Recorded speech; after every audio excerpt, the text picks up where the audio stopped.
আসসালামু আলাইকুম। আমি জনি ফ্রম লন্ডন থেকে নতুন আরেকটা ভিডিওতে আপনাদের স্বাগতম। আজকে যে টপিকটা নিয়ে কথা বলবো সেটাও অনেক গুরুত্বপূর্ণ। আপনারা অনেকেই জানতে চান এ দেশে এসে আপনাদের কি কাজ করতে হবে বা আপনাদের কি ধরনের প্রিপারেশন বাংলাদেশ থেকে নিয়ে আসলে এই দেশে জব পাওয়াটা অনেক ইজি হয়ে যাবে। আসলে আপনি আসার আগে আগে কি ধরনের প্রিপারেশন নিয়ে আসবেন সেটাই আজকে আলোচনা করব। আপনি যখন বাংলাদেশে থাকবেন আমার এই ভিডিওটা দেখলে আপনার অবশ্যই কিছুটা হেল্প হবে আশা করি। তো আমরা যখন এই দেশে আসি, আসার পরে ম্যাক্সিমাম স্টুডেন্ট এবং ডিপেন্ডেন্টরা জব সার্চ করে। জব সার্চ করার ক্ষেত্রে ম্যাক্সিমাম এই দেশে রেস্টুরেন্ট জব অ্যাভেলেবেল, যেহেতু রেস্টুরেন্ট বিজনেসে অনেক কর্মী দরকার হয়, তাই অনেক ধরনের কর্মী তারা নিয়োগ দিয়ে থাকে। তাই ম্যাক্সিমাম স্টুডেন্ট এবং ডিপেন্ডেন্টরা এসেই এই দেশে খুব সহজে রেস্টুরেন্ট জব করে থাকে।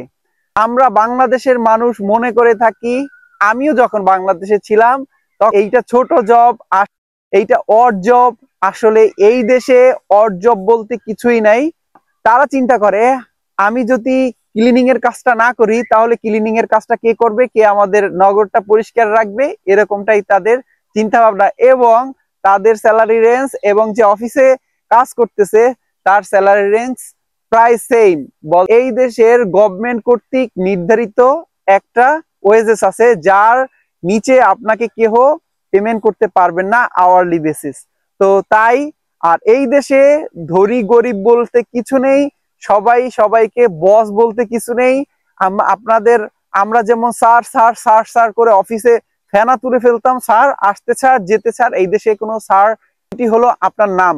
সবাই এখানে নাম ধরেই ডাকে, হয় সে বুড়ো হয় সে ছোট বাচ্চা, সবাই সবাই নাম ধরেই ডাকে। এটাই এই দেশের কালচার। তো এই দেশে আপনারা এসেই খুব সহজেই আপনারা রেস্টুরেন্টে জব পেয়ে যাবেন। আর রেস্টুরেন্টের জব গুলো একটু পরিশ্রমের হয়ে থাকে। কি কি ধরনের জব হয়ে থাকে, আপনাকে নিয়োগ দিয়ে থাকে। প্রথমেই তো আপনাকে খুব ভালো পজিশনে তারা নিবে না, সে হিসাবে আপনাকে নিবে না। আসলে আপনি খুব সহজেই কিচেন পোর্টালের জবগুলো পেয়ে যাবেন। কিচেন পোর্টালে কি ধরনের জব হয়ে থাকে, এখানে জবগুলো হয়ে থাকে আপনার যে কিচেনে রান্না বাড়ার পরে যে থালা বাসন গুলো ধুতে হয়, ডিশ ওয়াশিং, তারপরে কিচেন ক্লিন করা, তারপর হোল রেস্টুরেন্ট ক্লিন করা, তারপরে আপনার খাবার সার্ভ করা, এরকম ধরনের জবগুলো হয়ে থাকে। তা বা আপনি শেফ অ্যাসিস্ট্যান্ট, শেফকে সহযোগিতা করবেন। তারপরে জবগুলো হয়ে থাকে অনিয়ন, ক্যারোটস এইগুলো কাটাকাটি করা। এই জবগুলো খুব সহজেই আসলে পাওয়া যায়। তো আপনি যদি বাংলাদেশ থাকতে এক গ্লাস পানিও ঢেলে না খেয়ে থাকেন এবং কোনোদিন কিচেনে না গিয়ে থাকেন, আপনি যদি অনিয়ন, ক্যারোট বা চিলি না কখনগুলো যদি কখনো না কেটে থাকেন, তাহলে আপনি কিভাবে এই এই এই দেশে আইসে সার্ভাইভ করবেন? আসলে এই দেশে অনেক এক্সপেন্সিভ, আপনার যেরকম বাসা ভাড়া এক্সপেন্সিভ, আপনার লাইফ লিড করাটা অনেক এক্সপেন্সিভ, সবকিছু নিয়ে। তাই আপনাকেই এই দেশেই ইনকাম করতে হবে, আপনাকে ইনকাম করতে হবে, আপনাকে কাজ করতে হবে, এইগুলো আসলে শিখে আসতে হবে। আর আমরা বাংলাদেশে সাধারণত বটি দিয়ে আসলে পিএস কাটি, আর এই দেশে চপিং বোর্ড এবং নাইফের মাধ্যমে আসলে সব কাটাকাটি হয়ে থাকে। আপনারা আসার আগে একটু কাটাকাটি শিখে আসতে পারেন। অনিয়ন এইগুলো একটু জাস্ট একটু ধারণা নিলেন কাটাকাটি করা, আবার হাত কেটে ফেলেন না, ধরার একটা নিয়ম আছে, আসলে ওইগুলা একটু দেখেন। বা কোনো আসার আগে যদি পারেন কোনো রেস্টুরেন্টে 1-2 দিন একটু ট্রায়াল দিলেন। তো এইভাবে এখন দেখা যায় অনেক অনেক ক্ষেত্রে স্টুডেন্টরা বা ডিপেন্ডেন্ট যারা থাকে তারা আসলে খুব সহজেই জবটা ম্যানেজ করে ফেলে। তারপরে তাকে ট্রায়ালে নেওয়া হলে আসলে সে কাটাকাটি কোনো ধারণাই নেই, কিছু করতে পারে না, তাহলে আপনাকে তো তারা বসাই বসাই স্যালারি দিবে না।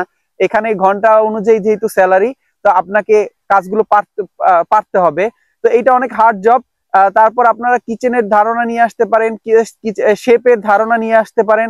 এইগুলা আসলে শেপের খুব ভালো একটা ডিমান্ড এবং স্যালারি রেঞ্জও অনেকটা ভালো। তাই আপনারা শেপের কিছু ধারণা নিয়ে আসতে পারেন। সেই তো আর আপনি অফিসের জব পেয়ে যাবেন না। আসলে এই দেশের ডিগ্রি দরকার আছে, সব কালচারের দরকার আছে। তারপরে আপনি আপনার স্থানে জবের আপনি আসার পরে মোটামুটি জব করে তারপর আপনার যোগ্য স্থানে আসলে ইন্টারভিউর মাধ্যমে আপনি আপনি যদি মনে করেন আমি একজন ইঞ্জিনিয়ার, আমি আমার আন্ডারে আমার বিভিন্ন ধরনের শ্রমিক আমার আন্ডারে কাজ করেছে, আমি গিয়ে কি আসলে পোর্টারে কাজ করব, কিচেন পোর্টারে কাজ করব? আসলে ভাই আপনার মত আপনার থেকেও ভালো ভালো মানুষ এসে এখানে অনেক ধরনের কাজ করতেছে, ও মন মানসিকতা এখানে নেই যে কে ছোট কাজ করতেছে কে বড় কাজ করতেছে।